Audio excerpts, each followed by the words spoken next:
মহিলাদের রুকু দেওয়ার সময় যদি টাকনুর গিরা দেখা যায় তাহলে কি নামাজ হবে?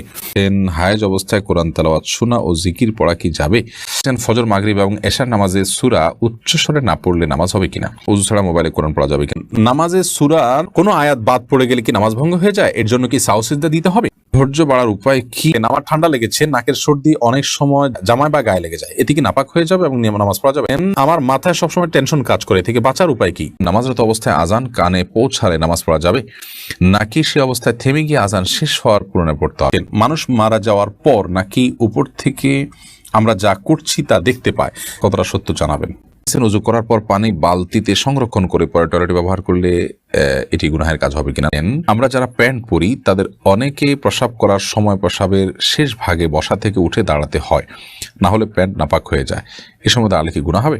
আমি অনেকবার কোরআন শরীফ খতম করেছি, কিন্তু সিজদার আয়াত পড়ার পর সিজদা দিতে ভুলে গেছি, এখন কিভাবে আগের সিজদাগুলো দিব? ওযুর পর ক্রিম লোশন ব্যবহার করলে নামাজ পড়া যাবে কিনা? মেয়েরা নামাজে কেরাত পড়ার সময় একটু উচ্চস্বরে তেলাওয়াত করলে কি নামাজের কোনো ক্ষতি হবে যদি বাসায় কেউ না থাকে? ফাইজুন নাসা সুমনা আপনি লিখেছেন, হায়েজ অবস্থায় কোরআন তেলাওয়াত শোনা ও জিকির পড়া কি যাবে? জি, কোরআন তেলাওয়াত শুনতে পারেন মাসিক অবস্থায়, কোনো অসুবিধা নেই। আর জিকির আপনি করতে পারেন, তাতেও কোনো অসুবিধা নেই, মাসিক অবস্থায় করা যাবে। এমডি মুরাদ আপনি লিখেছেন, ওযু ছাড়া মোবাইলে কোরআন পড়া যাবে কিনা? যাবে, কোনো অসুবিধা নেই। এটা আমরা বিভিন্ন জায়গায় বারবার বলেছি, আলহামদুলিল্লাহ। তুলির রহমান আপনি লিখেছেন, নামাজে সূরার কোনো আয়াত বাদ পড়ে গেলে কি নামাজ ভঙ্গ হয়ে যায়? এর জন্য কি সাউ সিজদা দিতে হবে? না, কোন একটা সূরা আপনি সূরা ফাতিহার পর তেলাওয়াত করছেন, মানে সূরা ফাতিহার পরের সূরা হিসাবে আপনি পড়ছেন, সেখানে একটা দুটো আয়াত যদি বাদ পড়ে যায় আপনার সিজদা দিতে হবে, এরকম নয়। তবে হ্যাঁ, যদি এমন জায়গা থেকে বাদ পড়ে যায় যে অর্থ অপূর্ণাঙ্গ থেকে যায় এবং অর্থের মধ্যে বিকৃতি চলে আসে, তাহলে সেক্ষেত্রে সেটা তো লাহানে জালি এবং এর কারণে সালাত ফাসেদ হয়ে যেতে পারে। বাট ধরুন আপনি একটা বড় আয়াত পড়েছেন, সেখানে আয়াতের পরে আপনার দাঁড়িয়ে আছে, ওয়াকফা আছে, তারপর আরেকটা আয়াত আছে, এটা বাদ দিয়ে আপনি পড়েছেন, তাতে নামাজের ক্ষতি হবে না, নামাজ হয়ে যাবে ইনশাআল্লাহ তাআলা। বাবু খান লিখেছেন, ফজর, মাগরিব এবং এশার নামাজে সূরা উচ্চস্বরে না পড়লে নামাজ হবে কিনা?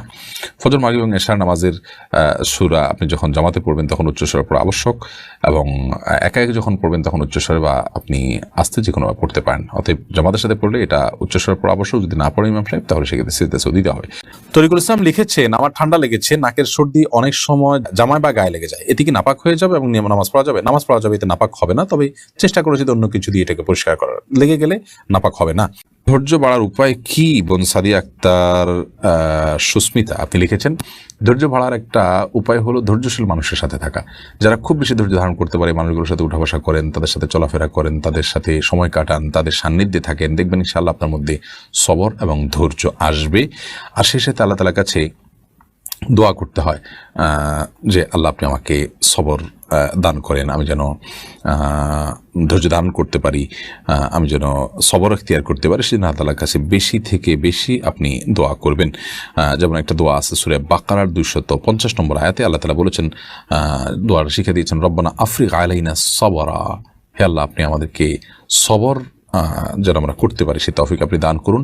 ওয়াসাব্বিত আখতামানা, এবং আমাদের পাকে অটল রাখুন, অবিচল রাখুন। অতএব এই যে আফরিক আলিনা সবরা, এটি আপনি বিশেষ করে আল্লাহর কাছে পড়তে পারেন এবং দোয়া করতে পারেন। সূরাত ইসলাম আপনি লিখেছেন, আমার মাথায় সবসময় টেনশন কাজ করে, থেকে বাঁচার উপায় কি? প্রথমত আপনার এটা যদি মানসিক রোগের পর্যায়ে থাকে তাহলে মানসিক ডাক্তার দেখান। দ্বিতীয়ত হলো আপনি ডিপ্রেশন থেকে বাঁচার জন্য কোরআনে কারিম তেলাওয়াত করতে পারেন, আল্লাহর সাথে একান্তে একটু কথা বলতে পারেন, আর কোনো দক্ষ আলিমের কাছে গিয়ে আপনি একটু কাউন্সেলিং গ্রহণ করতে পারেন, নসিহা গ্রহণ করতে পারেন। ইনশাআল্লাহ আশা করা যায় আল্লাহ আপনাকে হেফাজত করবেন। তারপর একটি দোয়া আছে, বিশেষ করে সেটি আপনি বেশি বেশি পড়বেন। নবী সাল্লাল্লাহু আলাইহি ওয়াসাল্লাম পড়তেন, আল্লাহুম্মা ইন্নী আউযু বিকা মিনাল আজজি ওয়াল কাসাল ওয়াল বুখলি ওয়াল জুবন ওয়া আউযু বিকা আল্লাহুম্মা ইন্নী আউযু বিকা মিনাল হাম্মি ওয়াল হাযান ওয়াল আজজি ওয়াল কাসাল।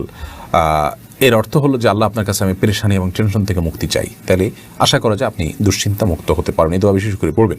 আর জানা শিরিন ইসলাম আপনি লিখেছেন, নামাজরত অবস্থায় আজান কানে পৌঁছালে নামাজ পড়া যাবে নাকি সে অবস্থায় থেমে গিয়ে আজান শেষ হওয়ার পূরণে পড়তে হবে? কোনো অসুবিধা নেই, আজান চলাকালীন নামাজ অব্যাহত রাখা যাবে।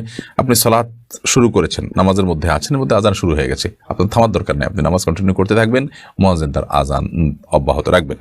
জে.এস. সোহেল রানা আপনি জানতে চেয়েছেন, ওযু করার পর পানি বালতিতে সংরক্ষণ করে পরে টয়লেটে ব্যবহার করলে এটি গুনাহের কাজ হবে কিনা? না, এর ফলে কোনো গুনাহ হবে না, কারণ টয়লেটে অজুর যে পানিটা ব্যবহৃত পানিটা এটা নাপাক হয়, মানে এটা নাপাক হয় না, আবার এটা অন্যকে পবিত্র করতে পারে না। বিধায় এটা দিয়ে আমরা টয়লেটের ময়লা পরিষ্কার করার কাজ করতে পারি, টয়লেটের ফ্লোর পরিষ্কার করার কাজ করতে পারি, বা অন্য কোনো কাজ করতে পারি, এতে কোনো অসুবিধা নেই। অজুতে ব্যবহৃত হয়ে গেছে বিধায় পানিটা পবিত্র হয়ে গেছে, এটাকে যেখানে সেখানে ফেলানো যাবে না, ব্যাপারটা সেরকম নয়। ইউসুফ আহনাফ আপনি লিখেছেন, মানুষ মারা যাওয়ার পর নাকি উপর থেকে আমরা যা করছি তা দেখতে পাই, কতটা সত্য জানাবেন। সরি, কিছু বোধহয় মিস্টেক হয়েছে টাইপের মধ্যে। তো যাই হোক, আমরা যেটুকু বুঝতে পেরেছি, মানুষ মারা যাওয়ার পর তিনি তার আত্মীয় স্বজন যা যা করেন সব দেখতে পান, জানেন, ব্যাপারটা এরকম নয়। আল্লাহ তাআলা তাকে যতটুকু জানান তিনি ততটুকু জানেন। কারণ আল্লাহ তাআলা বলেছেন, ওমান তাবিমুসলিমান ফিল কুবুর, যিনি কবর, যারা কবরবাসী আছেন, আপনি চাইলে তাদেরকে আপনি যা খুশি যা শোনাতে পারবেন না, বরং আল্লাহ তাআলা যাকে ইচ্ছা তাকে শোনান, যাকে ইচ্ছা তাকে জানান, যতটুকু ইচ্ছা ততটুকু জানান। বিধায় তারা সব কিছু আমাদের অবজার্ভ করতে পারে, ব্যাপারটি এরকম নয়। ইডি অন্তর, এই আইডি থেকে আপনি লিখেছেন, আমরা যারা প্যান্ট পরি তাদের অনেকে প্রস্রাব করার সময় প্রস্রাবের শেষ ভাগে বসা থেকে উঠে দাঁড়াতে হয়, না হলে প্যান্ট নাপাক হয়ে যায়, এ সময় দাঁড়ালে কি গুনাহ হবে?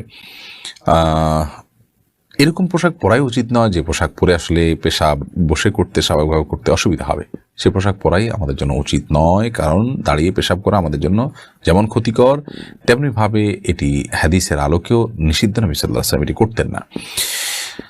একান্ত যদি নিরুপায় হন যে এরকম কোনো পোশাক পরে ফেলেছেন যে এখন বসা অবস্থায় আছেন, আপনি না দাঁড়ালে কাপড় চোপড় নষ্ট হয়ে যাবে, তাহলে তো ভিন্ন কথা, ওজোর আছে, এই ওজোর ভিত্তিতে আপনি এটি করতে পারেন, কিন্তু এরকমটি স্থায়ীভাবে নিয়মিত যেন না হয় সেটি খেয়াল করা উচিত। সাবা আক্তার আপনি লিখেছেন, আমি অনেকবার কোরআন শরীফ খতম করেছি কিন্তু সিজদার আয়াত পড়ার পর সিজদা দিতে ভুলে গেছি, এখন কিভাবে আগের সিজদাগুলো দিব? এগুলো গুণে যেহেতু শেষ করা সম্ভব না, আল্লাহ তাআলার কাছে মাফ চাইবেন, ইস্তিগফার করবেন এবং এমনিতে আল্লাহ তাআলাকে সিজদা নিবেদন করবেন।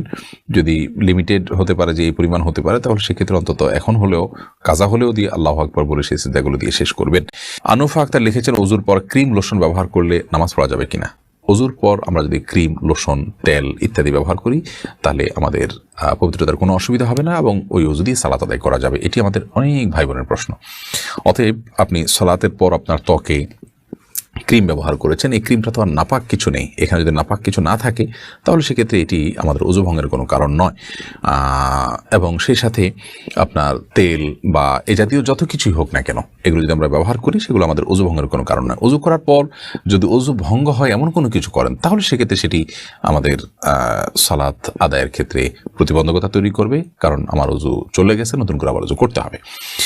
আর এই আপনার লোশন ইত্যাদি এগুলো শরীরের মধ্যে কোনো আলাদা আবরণও তৈরি করে না যে পরবর্তীতে ওযুতে সমস্যা হবে, সেটাও আরেক মাসআলা যে আদৌ পরবর্তীতে আমার ওযু করলে সেখানে কোনো সমস্যা হবে কিনা। কিন্তু মৌলিকভাবে ক্রিম লোশন ব্যবহার করলে আমাদের ওযুতে কোনো অসুবিধা হবে না ইনশাআল্লাহ। তার আনোয়ারা বেগম আপনি লিখেছেন, মেয়েরা নামাজে কেরাত পড়ার সময় একটু উচ্চস্বরে তেলাওয়াত করলে কি নামাজের কোনো ক্ষতি হবে? যদি বাসায় কেউ না থাকে, রাতের নামাজ যদি হয়, বাসায় কেউ না থাকে, আশেপাশে মৃদু আওয়াজ হলো নিজে শুনলেন, তাতে কোনো অসুবিধা হবে না ইনশাআল্লাহ তাআলা।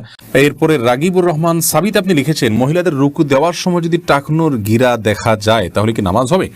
পুরো রুকু জুড়ে যদি এরকম হয় তাহলে সেটা সালাতের জন্য ক্ষতিকারক হবে। আর যদি হঠাৎ সামান্য একটু অংশ হয়তো এক ঝলক একটু সরে গিয়েছিল, আবার তিনি ঠিক করে ফেলেছেন, তাতে অসুবিধা নেই। কারণ সালাতের মধ্যে টাকনু সহকারেই তাকে ঢেকে রাখতে হবে।